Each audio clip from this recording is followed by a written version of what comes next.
Salam, berjumpa lagi bersama saya Wong Ganteng Sak Nyomon untuk tidak menyebutkan nama dan identitas karena percakapan ini akan saya masukkan dalam konten YouTube. Gimana Mbak E? Berarti nderek perso Mas Sandro. Pakai bahasa Indonesia aja Mbak, subscribernya yang royal Jawa nanti bingung. Oh iya, sorry ya. Gimana? Saya mau tanya terkait paspor saya. Kan saya mau cuti nih bulan depan. Tanggal 21 bulan depan kan saya mau cuti. Terus paspor saya akan terakhir tahun depan bulan Februari. Terus saya kan di rumah itu 2 bulan Mas Sandro. Jadi waktu saya balik ke sini itu paspor saya nggak sampai 6 bulan. Bisa nggak ya saya masuk ke sini? Sekarang sampean ada di mana? Oh, sekarang ada Hong Kong. Sampean di Hong Kong. Terus sampean mau cuti? Halo? Iya? Coba saya ulangi lagi ya. Nanti kalau salah sampean betulin. Sampean paspornya Iya. mau cuti. Iya. Terus setelah sampean cuti kurang 6 bulan. Iya. Terus sampean bertanya kira-kira bisa balik lagi ke Hong Kong nggak? Gitu ya. Iya. Saran saya sampean renew paspor dulu deh. Oh, gitu deh. Suaranya sampean putus-putus. Kasirnya tidak ya. Suaranya pedot-pedot, Mbak. Oh. Oke, sebentar tak cari signal yang bagus Mas ya, sebentar ya.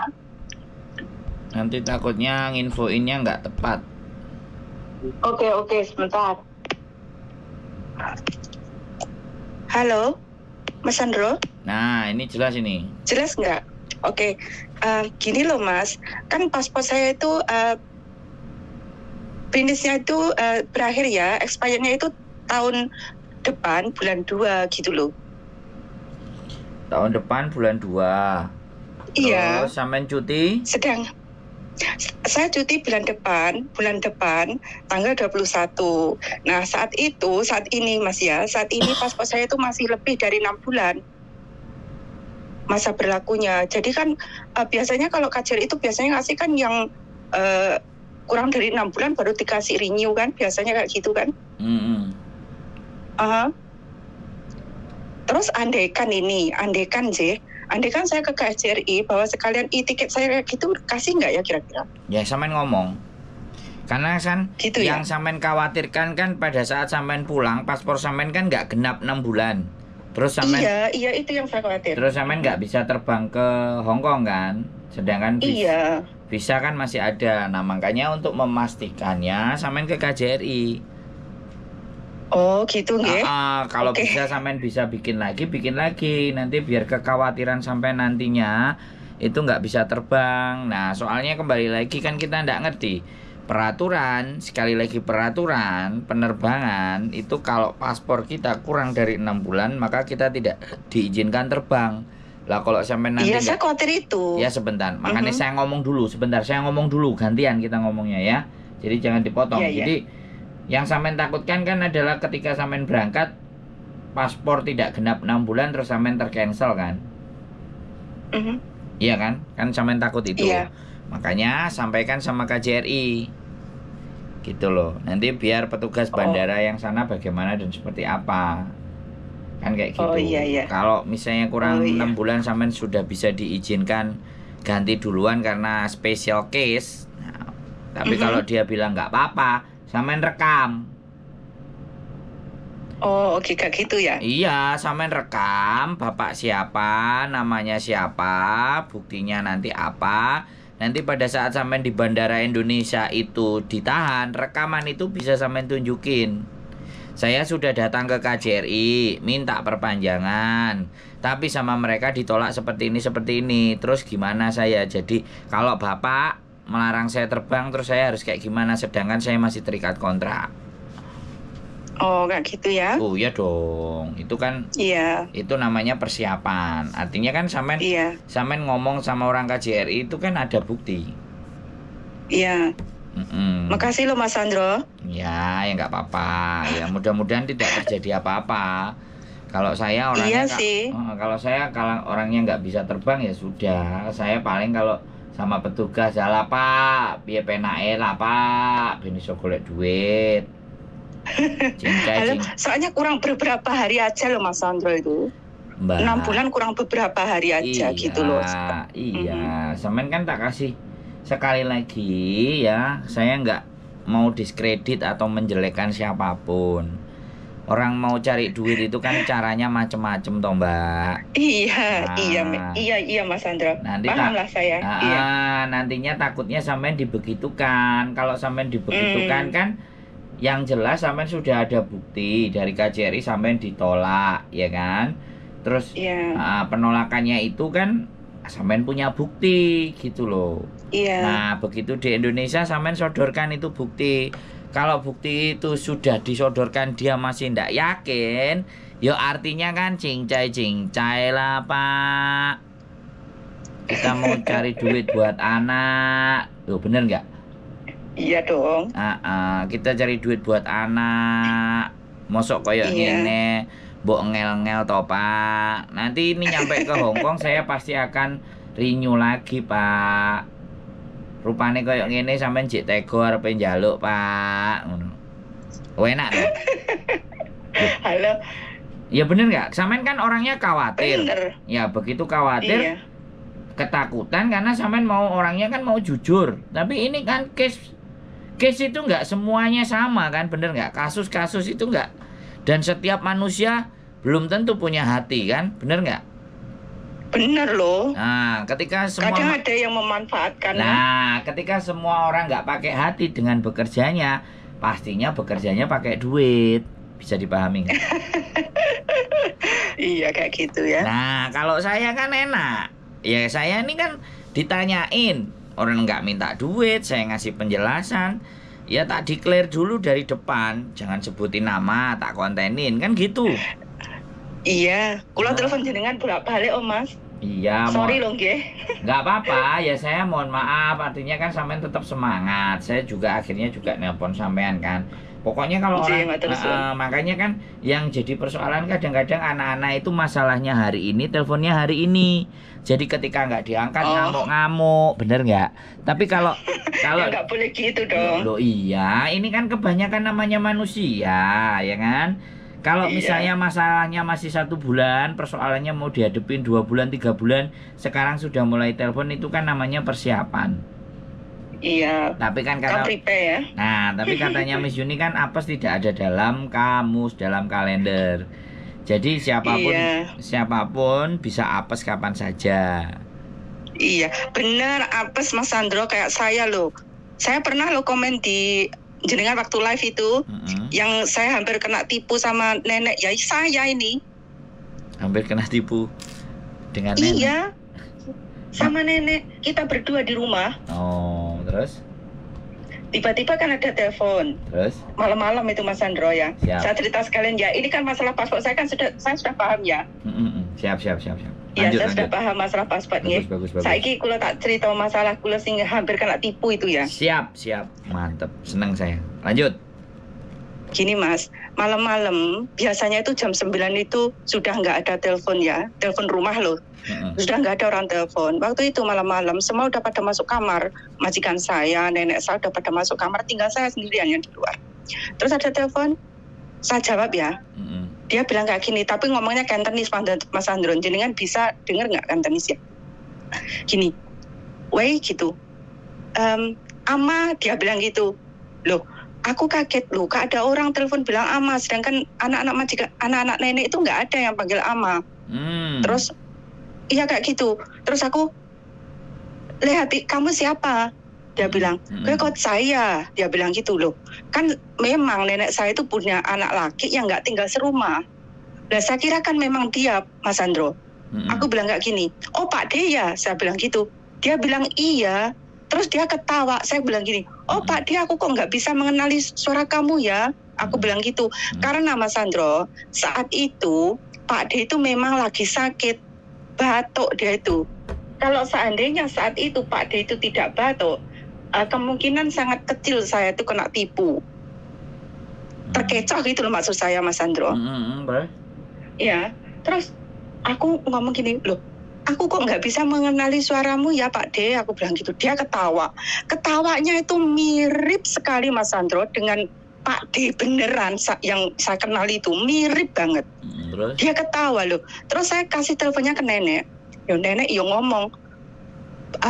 Aku ngomong sama nenek Pak D, saya bilang gitu. Loh nenekku ya jagongan Mas Sandro. Ya bisa ngobrol, bercakap-cakap ya. Sebentar cumaan. Terus itu Mas Sandro, malam itu ya sudah finish ya malam itu.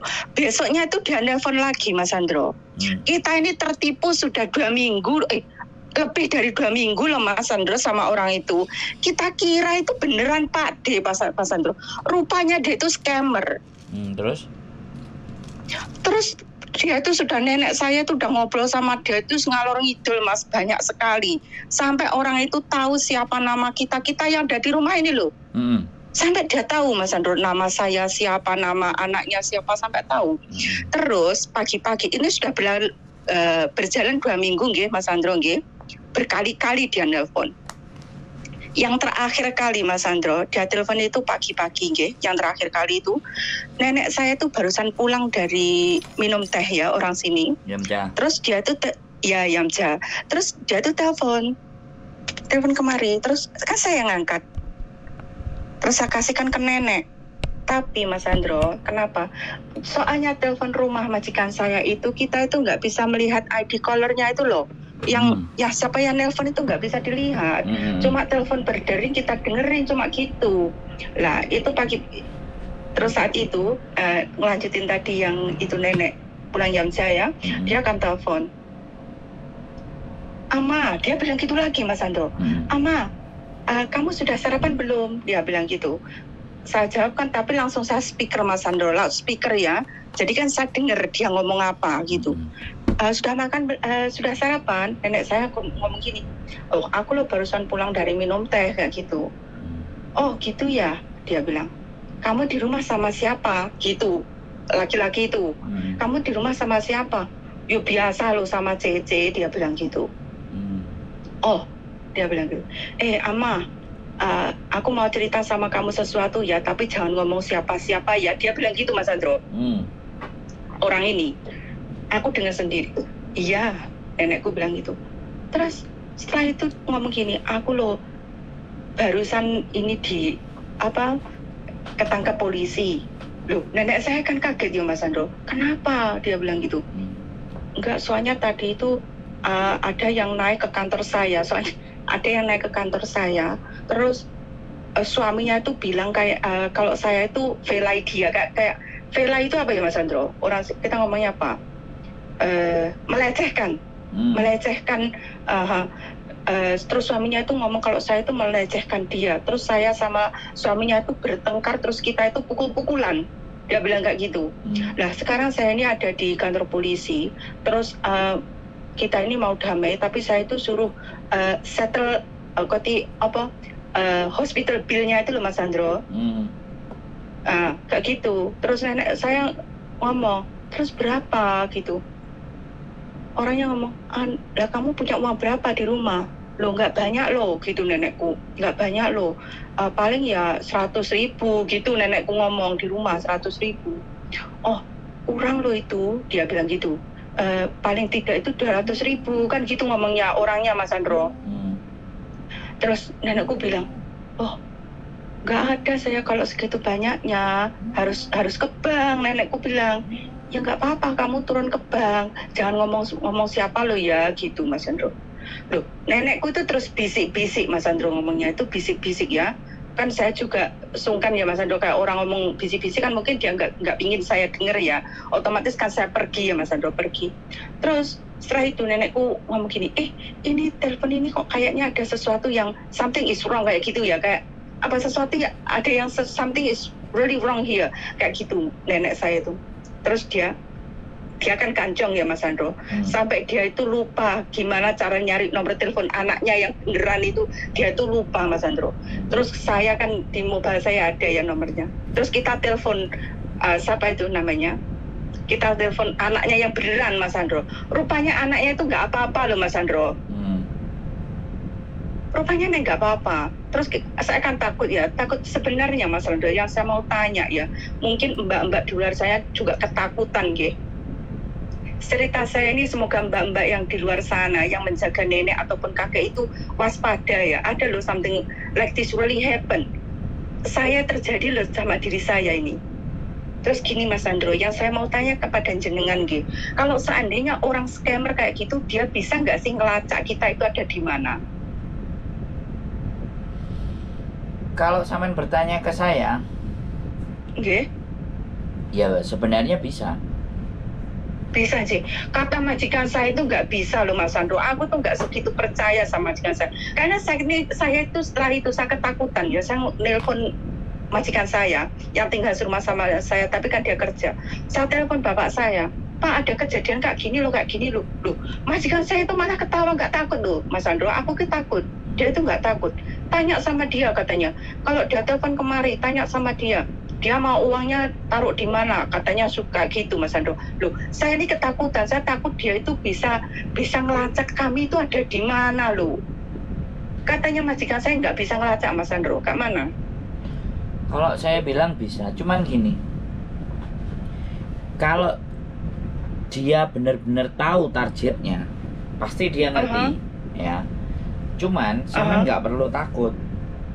Iya kan? Iya. Majikan juga nggak perlu takut. Saya pun juga nggak takut. Kalau ada yang nelpon saya minta duit, malah aku, ayo ketemuan di mana, tak gituin kalau sama saya. Iya Mas Andro, sama majikan laki saya suka kayak gitu. Mbak dengerin saya ngomong. Yeah. Jangan sampai terus yang ngomong. Kan kita ngomong gantian. Oke. Sorry ya. Iya. Kan sampean mau tanya ke saya kan mau jawab nih. Iya. Nah, jangan jawabannya belum kelar sampean tanya lagi kan, jadi ini kok nanti bingung. Iya.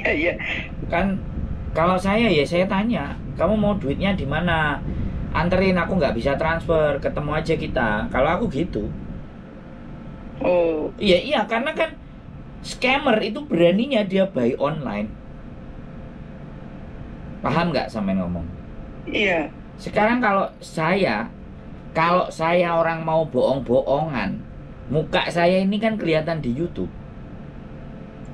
bener nggak? Makanya saya berani, karena saya menunjukkan muka saya, karena saya ibaratnya, kalau orang scammer itu kan telepon suara, bener nggak? Bener. Kalau suara kan nggak bisa, kalau dicari ya bisa, kalau dia niat mau nyari. Orang Amerika mau ngebom sampean itu kalau niat aja bisa kok. Departemen Pertahanan itu bisa. Tapi yo gaya apa sampean, apakah sepenting itu gitu loh buat mereka, bener nggak? Iya. Nah, sampean harus berpikir seperti itu. Ya, walaupun dia bisa ngelacak sampean, ngelacak majikan sampean, ngelacak bosnya sampean, itu sepenting apa gitu loh. Kalau mereka jelas orang mau nipu, scammer, pasti ndak berani, walaupun sudah tahu datanya.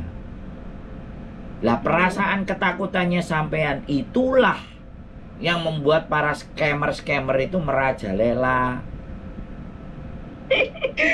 Sampean kalau lihat konten-konten saya, para sindikat-sindikat, saya tuh selalu lihat loh Mas Andro. Dengerin saya ngomong dulu. Orang tua ini kalau diajak ngomong kok maunya dia yang didengar terus. Sampean itu nanya, tak kasih gambaran biar sampean itu tidak gampang ketakutan, nggak gampang kancong gitu loh, ya. Kalau saya orang sindikat, penipuan semuanya itu mana ada yang nunjukin mukanya kayak saya gini kalau ngomong. Makanya satu tanda, satu ciri orang mau nipu itu dia memalsukan identitas.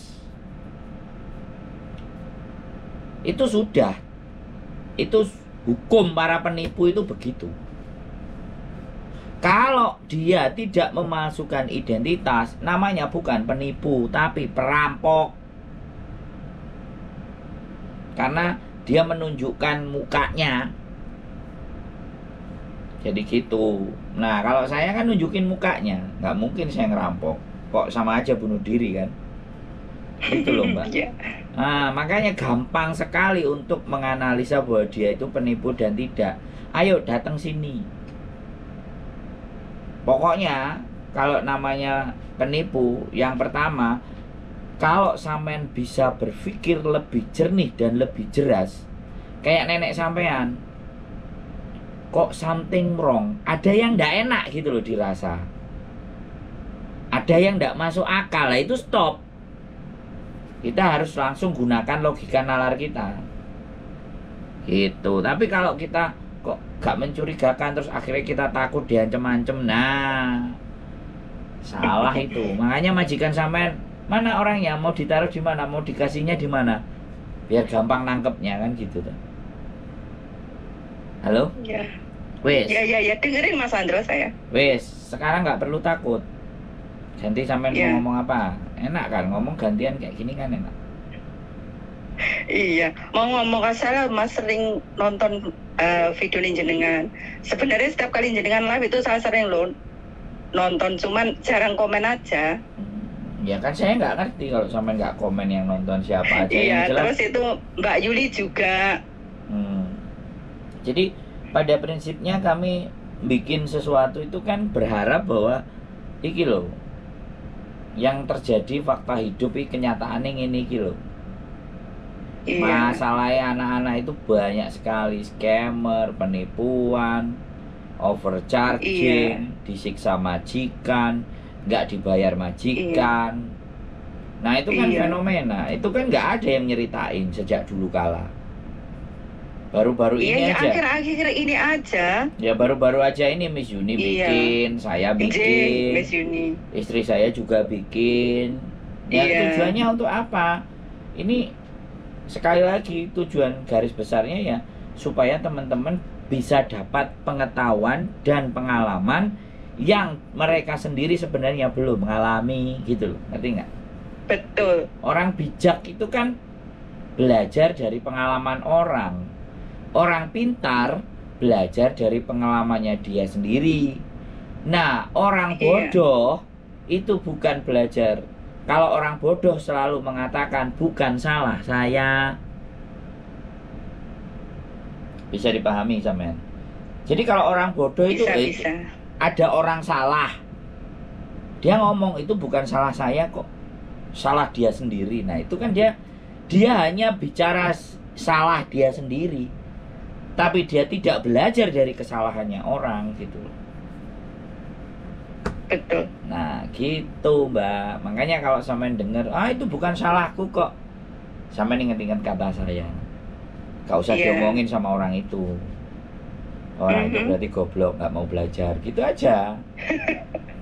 Loh iya toh? Iya kan? Orang dikatakan goblok itu kan orang yang nggak belajar, kan gitu aja.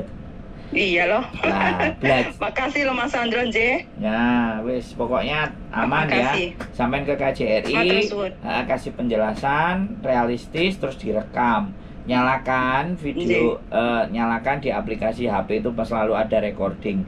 Persiapan nyalakan jebret. Nah, nanti ditunjukin ya.